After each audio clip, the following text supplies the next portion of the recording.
టీయూజేఏసీ రాష్ట్ర విస్తృత స్థాయి సమావేశం జరిగింది.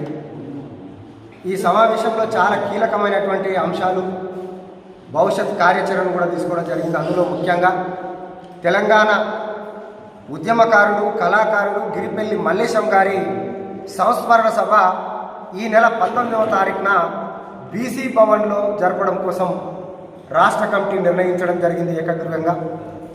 అదేవిధంగా ఇందిరా పార్క్ మహాధరణ, తెలంగాణ ఉద్యమకారుల దగాపడ్డ తెలంగాణ ఉద్యమకారుల మహాధరణ కార్యక్రమం ఈ నెల 25వ తారీఖున మరి జరపడం కోసం రాష్ట్ర కమిటీ నిర్ణయం కూడా తీసుకున్నది.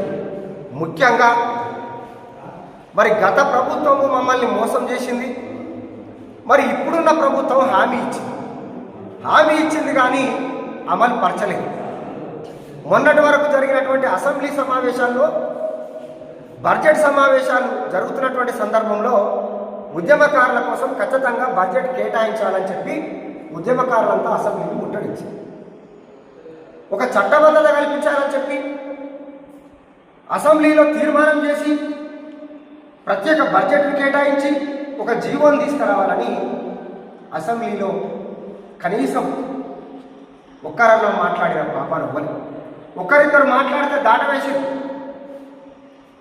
ఇక మొన్న మా టీయూజేఏసీ నాయకులు కొంతమంది అసెంబ్లీని ముట్టడించడం కోసం పోతే వాళ్ళని అరెస్ట్ చేశారు. ఇవాళ ఒకటే అడగదలుచుకున్నాం, ఇవాళ మీరు అసెంబ్లీలో మిమ్మల్ని ఎవరు కూర్చుండబెట్టారు? ఈ ఉద్యమకారులు కదా కొట్లాడింది. ఈ ఉద్యమకారులు ఇవాళ రాష్ట్రాన్ని తీసుకొస్తే కదా మీరు ఇవాళ అసెంబ్లీలో కూర్చున్నది. మరి అసెంబ్లీ జరుగుతున్నటువంటి సందర్భంలో అసెంబ్లీని ముట్టడించినటువంటి ఉద్యమకారులకు సమాధానం చెప్పేసేట కాక అరెస్టులు చేయించింది. ఇవాళ సిగ్గుచెట్టైన విషయం ఏంటంటే సొంత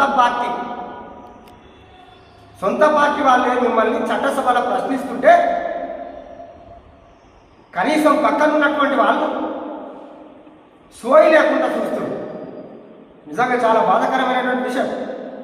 చాలా ధైర్యంగా ఆమె ఒక మాట మాట్లాడింది బ్రహ్మాండంగా. ఆమె ఏమన్నదంటే, ఇవాళ ఉద్యమకారుల వల్లనే ఈ తెలంగాణ సాధించుకున్నాం, ఈ ఉద్యమకారుల వల్లనే ఇవాళ మనం అసెంబ్లీలో కూర్చున్నాం, ఈ చట్టసభలో కూర్చున్నాము. వాళ్ళకు న్యాయం చేయలేకపోతే ఇవాళ చారిత్రాత్మకమైనటువంటి తప్పిదం చేసిన వాళ్ళమైనాము. 2.5 సంవత్సరాలు గడుస్తున్నది కానీ ఇచ్చిన హామీని అమలుపరచలేకపోయినాం. ఒకవేళ నిజంగానే ఈ హామీని కనుక మనము అమలుపరచలేకపోతే చారిత్రాత్మకమైనటువంటి తప్పిదం చేసిన వాళ్ళమైతామని చెప్పి ఆమె మండలిలో మాట్లాడితే పక్కన ఉన్నటువంటి సభ్యులు ఏం చేస్తున్నట్టు,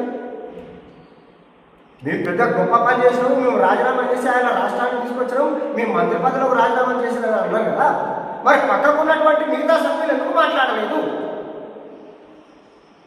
ఇవాళ విజయశాంతి గారు చాలా ధైర్యంగా సొంత పార్టీని ప్రశ్నించి ఉద్యమకారుల పట్ల ఆమె చూపినటువంటి ఒక నిజాయితీగా మాట్లాడినటువంటి మాటలు యావత్ తెలంగాణ ప్రజలు, ఉద్యమకారులంతా కూడా ఇవాళ విన్నారు. కాబట్టి ఆమెకు ప్రత్యేకమైనటువంటి ధన్యవాదాలు తెలియజేస్తూ ఈ నెల 25వ తారీఖున జరిగేటువంటి మహాధరణను విజయవంతం చేయడంతో పాటు ఈ నెల 19వ తారీఖున ఉద్యమ కళాకారుడు గిరిపెల్లి మల్లేశం గారి సంస్మరణ సభను విజయవంతం చేసి ముఖ్యంగా ఉద్యమకారులంతా ఏకతాటిపై అన్ని జేఏసీ సంఘాలు ఏకమై మరి మహాధరణ కార్యక్రమంలో మన సత్తా ఏంటో చాటాలని చెప్పి తెలియజేస్తుంది.